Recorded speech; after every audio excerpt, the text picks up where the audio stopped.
Praise the Lord. இயேசுவின் ரத்தம் ஜெயம். தினமும் இயேசு நிகழ்ச்சிக்கு உங்களை கர்த்தராகிய இயேசு கிறிஸ்துவின் நாமத்தில் வரவேற்கிறேன். செய்தியின் தலைப்பு: உண்மைக்கு விலைக்கிறையும் போட முடியாது. ஆதார வசனம் நீதிமொழி 28:20. உண்மையுள்ள மனுஷன் பரிபூரண ஆசீர்வாதங்களை பெறுவார். ஆசீர்வாதத்துக்குரியவர்களே, உண்மை என்பது நாட்டுக்கு நாடு, மக்களுக்கு மக்கள், கலாச்சாரத்திற்கு கலாச்சாரம் மாறுபடுவது அல்ல. உண்மை, அதாவது சத்தியம் என்பது மகா ஆற்றல் உடையது. அது பரிசுத்தம். எவைகள் உண்மை, எவைகள் பொய், இதை கர்த்தரே என்று யாராலும் வரையறுக்க முடியாது. ஒரு நாட்டுக்கு உண்மை என்பது அடுத்த நாட்டுக்கு அது பொய்யாக தோணும். ஆனால் வேதத்தில் எது உண்மை எது பொய் என்று சொல்லியிருக்கிறாரோ அதுதான். வேதம் முழுவதும் இந்த வாக்கியத்தை நாம் பார்க்கலாம். கர்த்தர் உண்மையும் கிருபையும் உடையவர் என்பதை அவருடைய முழு பரிமாணத்தை நம்மால் கிரகிக்க முடியாது, சொல்லவும் முடியாது. அவரை முழுதும் அறிந்தவர் எவரும் கிடையாது. ஆனாலும் இந்த வாக்கியம் அவரை பிரதிபலிக்கிறது. மனிதனுக்கு இது போதும். கர்த்தர் உண்மை உடையவர் என்பது அவரே உண்மை. நமக்கு புரிய வேண்டும் சொல்ல வேண்டுமானால் அவர் சொன்னதை நிறைவேற்றுபவர். நாம் எப்படி வேதத்தில் அவரை அறிகிறோமோ அப்படியாகவே இருக்கிறார். அதுதான் உண்மை. கர்த்தர் நல்லவர் என்று நீங்கள் வாசித்திருப்பீர்கள் என்றால், யோசித்திருப்பீர்கள் என்றால், கர்த்தர் நல்லவர் தான், உங்களுக்கு நல்லவராகவே இருப்பார். அதுதான் உண்மை. கர்த்தர் வல்லமை உடையவர், மன்னிக்கிறவர், கிருபை கொடுக்கிறவர், வேடிக்கை பார்க்கிறவர் அல்ல என்று வாசித்து அப்படியே நீங்கள் தியானிப்பீர்கள் என்றால் அப்படியே உங்கள் குடும்பத்தில் இறங்குவார். அதுதான் உண்மை. இதில் அவருக்கு நிகர் அவரே. தாம் உண்மையுள்ளவராக இருப்பதால் நம்மையும் உண்மையுள்ளவராக இருக்க விரும்புகிறார். ஒரு தகப்பன் தன் பிள்ளைகளை எப்படி நினைப்பார் யோசித்துப்பார். தன்னை காட்டில் நல்ல குணம் இருக்கும்னு நினைக்க மாட்டாரா? அப்படித்தான். கொஞ்சத்தில் உண்மையுள்ளவராக இருந்தால் அநேகத்தின் மேல் அதிகாரியாக வைப்பேன் என்றார். இதுதான் பரிபூர்ண ஆசீர்வாதம். நமக்கு என்ன திறமை இருக்குது என்பது அவருக்கு தெரியும். அந்த என்ன திறமை இருக்குதோ அது முழுமையும் கொடுக்கும்போது அவர் நம்மளை பரிபூர்ணமாக ஆசீர்வதிக்கிறார். இதுக்கு ஒரு உதாரணம். மத்தேயு 25:15-30 வரை உங்களுக்கு நான் சுருக்கத்தை சொல்லுகிறேன். ஒரு ராஜா, ஒரு தனவந்தன் வெளியே புறப்படுகிறான். அப்போ தன்னுடைய வேலைக்காரர்களை கூப்பிட்டு, நான் உங்களுக்கு கொஞ்சம் பணம் கொடுத்து விட்டு போகிறேன், நீங்கள் நான் வரும் வரை வியாபாரம் செய்யுங்கள் என்று சொன்னார். ஒருவனுக்கு 5 தாலந்து கொடுத்தார். இதுங்கெல்லாம் உங்களுக்கு தெரிந்தது தான். இன்னொருவருக்கு 2 கொடுத்தார், இன்னொன்றுக்கு 1 கொடுத்தார். போங்கள் வியாபாரம் செய்யுங்கள் என்று சொல்லிவிட்டு போய்விட்டார். திரும்பி வந்து கணக்கு கேட்க கூப்பிடுகிறார். இந்த 5 பெற்றவன், தகப்பனே நான் 10 ஆக்கி கொடுத்தேன், இருந்தாங்கள் அந்த 5 இன்னொரு 5 சம்பாதித்து விட்டது என்று. இந்த 2 வாங்கினவன், இந்தாங்க 2 கொடுத்துட்டு நான் 4 ஆக்கியிருக்கிறேன் என்று. இந்த 1 பெற்றவன், நான் ஒன்றும் செய்யவில்லை, நீர் கடின இருதயம் உள்ள மனுஷன், நீர் அறுக்காததை விதைக்காதை அறுக்கிறவர், தெளிக்காதை சேர்க்கிறவர், பயந்து கொண்டு ஒரு சீலையில் சுற்றி வைத்து விட்டு இருந்தாங்க நீங்கள் கொடுத்தது நீங்களே வாங்கிக்கிங்கிறான். உடனே அவர் பார்த்து, சோம்பேறியேனார், உண்மையற்றவனேனார், அதை வாங்கி நிறைய இருக்கிறவனுக்கு கொடு என்று சொன்னார். இந்த 2 தாளந்தை பற்றவன், நீ ஏன் 10 ஆக்கவில்லை என்று கேட்கவில்லை. என்ன திறமை இருக்கிறதோ அது அவன் 4 ஆக்கியிருக்கிறான், அவ்வளவுதான். மெச்சி கொண்டார். உண்மையும் உத்தமன ஊழியக்காரனே என்று 2 பேரை அழைத்தார். 5 10 ஆக்கினவர், 2 4 ஆக்கினவர். கற்றுக்கொண்டான், கீழ்ப்பிடிந்தான், உழைத்தான். இதைத்தான் ஆவியானவர் இன்று நமக்கு கற்றுக் கொடுக்கிறார். நாம் கற்றுக்கொள்ளுவது நம்ம கேட்பது என்ன, நாம் ஆண்டவரிடமிருந்து கற்றுக்கொண்டோம், அதுக்கு அப்படியே கீழ்ப்படிய வேண்டும். கீழ்ப்படிவதற்கு உழைப்பு, வாயில் சொல்லக்கூடாது. மாற்றம் வேண்டும் என்று நினைக்கிறோம், மாற வேண்டும், அதற்கு ஒரு உழைப்பு வேண்டும். சங்கீதம் 145:18 ஒரு வசனம் அந்த வசனம் இப்படி சொல்லுகிறது: தம்மை நோக்கி கூப்பிடுகிற யாவருக்கும், உண்மையாய் தம்மை நோக்கி கூப்பிடுகிற யாவருக்கும் கர்த்தர் சமீபமாயிருக்கிறார். இந்த 2 வசனம் வருகிறது. தம்மை நோக்கி கூப்பிடுவர்கள் என்று வசனம் சொல்லுகிறது. அடுத்து உண்மையாய் தம்மை நோக்கி கூப்பிடுவர், 2 கேட்டகரி பிரிக்கிறார். இதென்ன உண்மையாய் நோக்கி கூப்பிடுதல்? நாம் ஜெபிக்கும்போது எவைகளை கேட்கிறோமோ அவைகளை பெற்றுக்கொள்வோம். என் தகப்பன் கொடுக்க வல்லவர், எனக்கு கொடுப்பார், நான் அவருடைய பிள்ளை என்று நிச்சயத்தோடு ஜெபத்தை ஆண்டவர் கேட்டுவிட்டார் என்று விசுவாசத்தோடு ஜெபத்தை அவர் பாதத்தில் வைத்துவிட்டு இந்த நிச்சயத்தோடு எழுந்திருக்கிறோம் அல்லவா, இதுதான் உண்மையாய் கூப்பிடுதல். ஏதோ ஜெபிக்கிறோம், எல்லாரும் சொல்கிறாங்க, நாமளும் ஜெபிச்சு வைப்போம், அதுதான் கூப்பிடுதல். அந்த உண்மையாய் கூப்பிடுறது தான் சமீபம். சமீபம் என்றால் என்ன? உடனடியாக அந்த ஜெபத்தை கையில் எடுத்துக்கொள்கிறார். பின் அதை பற்றி சஞ்சலமோ கவலையோ முறுமுறுப்போ பெருமூச்சோ இல்லாதபடி பதிலுக்கு காத்திருப்பதே உண்மை. இது சாத்தியமா? சாத்தியமே. எப்பொழுது சாத்தியம்? கர்த்தரை பற்றிய அறிகிற அறிவு நமக்குள் பெருகி நிலைத்திருக்கும் என்றால் சாத்தியம். நம்ம ஆள் மனதில் ஒரு அமைதி இருக்க வேண்டும். அவருடைய அறிவை பெற்று கேட்டு கேட்டு இப்படிப்பட்ட செய்திகளை கேட்டு கேட்டு கர்த்தர் எப்படிப்பட்டவர் என்று கேட்டு கேட்டு அது அப்படியே இருதயத்தில் வைத்து அப்படியே எனக்கு நடக்கும், அவர் அப்படியாகவே எனக்கு இருக்கிறார் என்றால் நமக்கு உள்ளே உங்கள் மனதுக்குள் ஒரு அமைதி ஏற்படும். அது விசுவாசத்தினால் உண்டான அமைதி, அது கர்த்தர் மேல் உள்ள விசுவாசத்தினால் உண்டான அமைதி, அவருக்கு காத்திருப்பதனால் உண்டான அமைதி, பெற்றுக்கொள்வோம் என்ற நிச்சயத்தினால் வரக்கூடிய அமைதி, அவர் உண்மையுள்ளவர் என்பதை அறிந்ததனால் உண்டான அமைதி. இந்த அமைதிக்குள் தான் அளவற்ற ஆற்றல் இருக்கிறது. இதை கர்த்தர் கனப்படுத்துவார். யோபு தான் கர்த்தரை பற்றி அதிகாரத்தை அறிந்ததினால் உண்மையுள்ளவனாய் இருந்தான். எப்படி தெரியும்? அவனது அறிக்கையை பாருங்கள். கர்த்தர் என்னை சோதித்தவன் பொன்னாக விளங்குவேன் என்றான். என்ன கற்றுக்கொண்டானோ, என்ன அவரை பற்றி கேள்விப்பட்டானோ, அவன் காலத்தில் வேதம் இல்லை, ஏதும் இல்லை, சபை இல்லை. ஆனால் அவன் கேள்விப்பட்டதை எல்லாம் வைத்து வைத்து வைத்து உலகத்தில் இருக்கிற சாட்சிகளை பார்த்து பார்த்து சொல்லுகிறான், அவர் உயிரோடு இருக்கிறார், என் மீட்பர் உயிரோடு இருக்கிறார், கடைசி நாளில் நான் பார்ப்பேன், எனக்கு குறித்ததை அவர் நிறைவேற்றுவார்.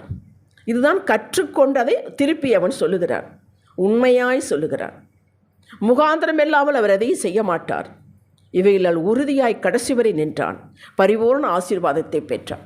பரிபூர்ண ஆசீர்வாதம் கிடைக்கும், இரட்டத்தனையான ஆசீர்வாதம் எனக்கு கிடைக்கும் என்பதற்காக அவன் அறிக்கை செய்யவில்லை. அவன் உண்மையாகவே அறிக்கை செய்தான். கர்த்தர் கொடுத்தார், கர்த்தர் எடுத்தார், கர்த்தருடைய பரிசுத்த நாமத்திற்கு ஸ்தோத்திரம் என்றான். அது அவனுடைய இயல்பு. என்ன கற்றுக்கொண்டானோ, எதை ஏற்றுக்கொண்டானோ அதை அப்படியே அறிக்கை செய்தான், அப்படியே வாழ்ந்தான். அதுதான், அப்படியே நம்பினான். மோசே கர்த்தருடைய கட்டளைக்கு அப்படியே கீழ்ப்படிந்தான். என்ன கர்த்தர் மோசேயிடம் சொல்லி போய் இஸ்ரவேல் மக்களுக்கு சொல்லப்பா என்றாரோ அப்படியே போய் சொன்னான்.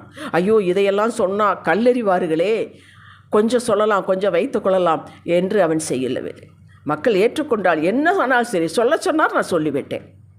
ஆகையால் தான் கர்த்தர் சொன்னார், என் தாசனாகிய மோசே என் வீட்டில் எங்கும் உண்மையுள்ளவன் என்று. என்னாகும் 12:7.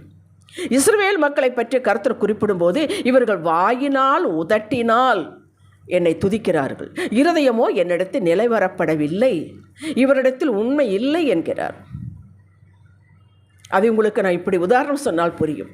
வாய் உதடு என்னை ஆராதிக்கிறது, இருதயம் என்னிடத்தில் இல்லை.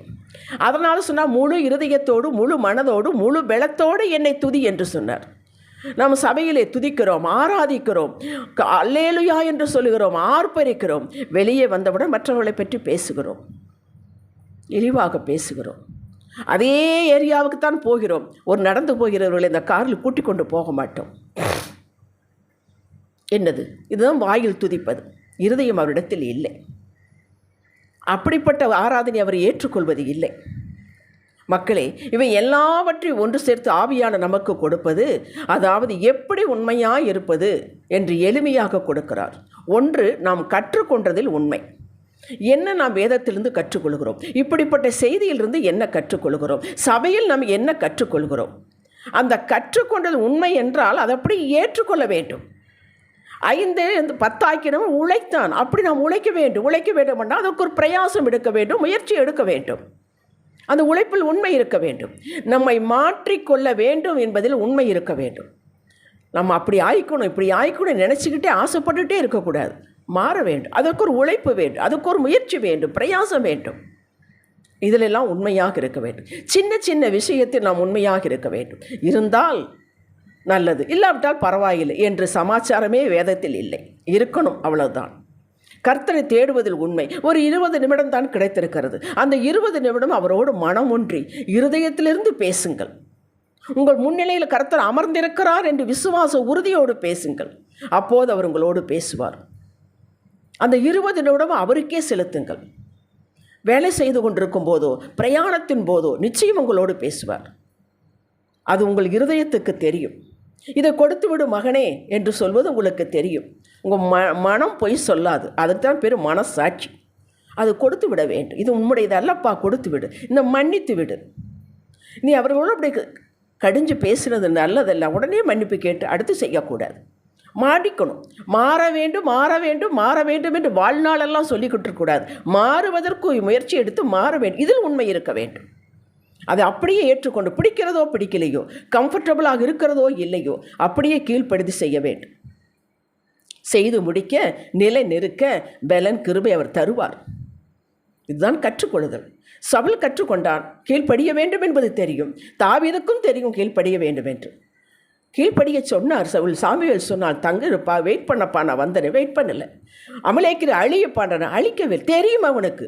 தெரிந்தே அதை தள்ளி வைத்துவிட்டு தன்னுடைய சந்தோஷத்துக்கு அதை செய்தான். ஆகையால் அவன் இழந்தான் ராஜ்யபாரத்தை. தாவீதுக்கு தெரியும் அதில் உண்மையாக இருந்தான். என்ன தெரியும்? அபிஷேகப்பட்டவனை தொடக்கூடாது தெரியும் அவனுக்கு. உண்மையாக இருந்தான், கடைசி வரை உண்மையாக இருந்தான். இந்த உண்மையில் இருப்பதுக்கு கொஞ்சம் கஷ்டம்தான், இங்கே பிரச்சனைகள் வரத்தான் செய்யும். அந்த உண்மையிலிருந்து விலகி போகிறதுக்கு ஏகப்பட்ட காரியங்கள் வரும். விலகக்கூடாது, கடைசி வரை பிடித்து கொள்ள வேண்டும்.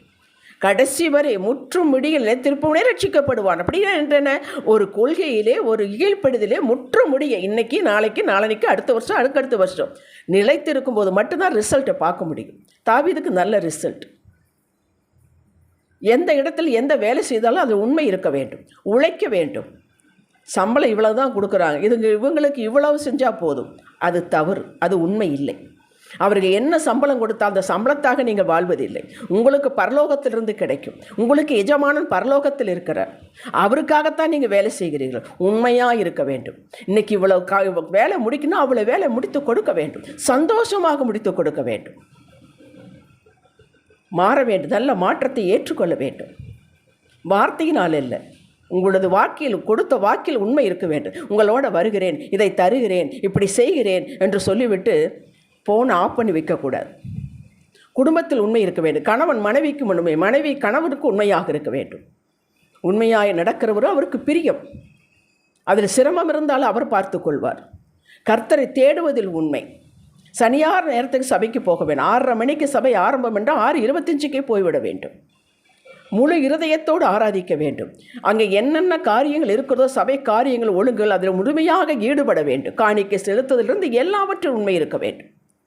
எவையிலெல்லாம் செய்ய வேண்டும், நடக்க வேண்டும் என்று உங்களுக்கு கற்றுக் கொடுக்கப்பட்டிருக்கிறதோ, நீங்கள் அறிந்திருக்கிறீர்களோ, ஆவியானவர்களுக்கு உணர்த்தி இருக்கிறாரோ, அதில் எல்லாம் உண்மையாகிருங்கள்.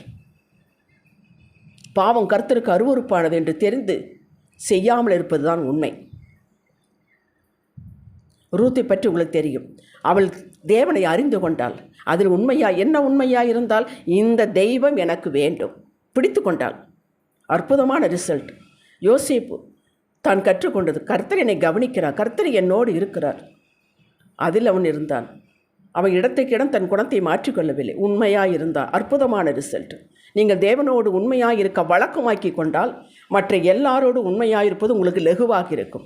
இப்படி சின்ன சின்ன விஷயத்தில் பெரிய விஷயம் வரை உண்மையாக இருப்பேன் என்று தீர்மானம் பண்ணி நடந்து பாருங்கள். அதற்குண்டான ஆசீர்வாதமே தனி. தேவ பிரசனம் உங்களை விட்டு போகாது. நீங்கள் ஒன்று பேசவே வேண்டாம். அது யார் பெரிய அதிகாரியாக இருக்கலாம், ஆனால் உங்களை காணும்போது அவர்களுக்குள்ளே ஒரு பயம் பிடிக்கும். அது அபிஷேகத்தினுடைய பயம், கர்த்தர் மேல் உண்ட பயம். மரியாதையோடு பேசுவார்கள். அப்பா எனக்கு இது வேண்டும் என்று கேட்கும் என்னை தருவார். நீங்கள் விசேஷித்தவர்கள், உண்மையாக இருந்து பாருங்கள். பரிபூரண ஆசீர்வாதம். பரிபூரணம் என்றால் எல்லாவற்றிலும் திருப்தி, எல்லாவற்றின் நிறைவை நீங்கள் காண்பீர்கள். ஜெபிக்கலாம். தகப்பனே, உள்ளத்திலே உண்மை இருக்க விரும்புகிறேன். உயிரே போவதாக இருந்தால் இந்த உண்மை நிலைப்பாட்டிலிருந்து பிசக மாட்டேன். உங்கள் கிருபை வேண்டி இருக்கிறேன். இயேசுவே நாமத்தில் பிதாவே, ஆமேன். இன்றைய சிந்தனைக்கு, பேசினால் உண்மையைத்தான் பேசுவேன். மாறுபட்டு பேச வேண்டிய நிலை வந்தால் பேசாமல் இருந்து விடுவேன். என் கர்த்தர் உண்மையுள்ளவர். ஆகையால் அடியான் உண்மையுள்ளவனாகவே இறுதி வரை இருக்க விரும்புகிறேன். அவருடைய கிருபை எனக்கு போதுமானது. ஆமேன். அல்லேலூயா.